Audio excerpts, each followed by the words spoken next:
kwa jina la Yesu. Kila mtego ulioandaliwa kuninasa kwa barabarani, njia panda na utegua kwa jina la Yesu, kwa jina la Yesu. Ewe mzimu kutoka kuzimu, nakuamuru uniachia, mizimu ya babu kutoka makaburini leo naikataa kwa jina la Yesu, kwa jina la Yesu. Hata kule leo lipuka kwa jina la Yesu, kwa jina la Yesu.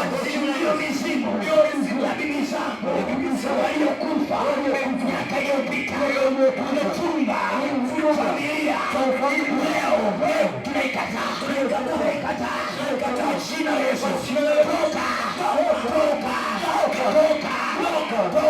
Toka enyi waganga mlioandaliwa kwa ajili yangu ndani ya mwaka huu, nipate kwa jina la Yesu, kwa jina la Yesu. Yeyote aliyekodiwa kuniloga toka kijijini leo pasua kwa jina la Yesu. Yeyote yule aliyeachiliwa kunifuatilia kwenye biashara zangu, kwenye masomo yangu, kwenye kazi zangu, popote pale, mlipua moto ewe chini makono na kukata mamlaka Yesu.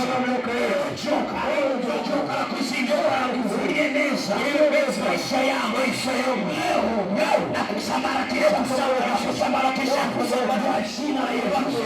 Kila ubaya ulioandaliwa ndani yangu mwaka huu na ukataa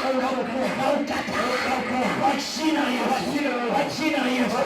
Yeyote yule aliyenipinga nisifanye kazi kwenye biashara, kwenye kazi zote, leo nampangua kwa jina la Yesu. Tegeshwa chumbani kwangu, nalitegua kwa jina la Yesu. Kila ugonjwa uliotumwa na mashetani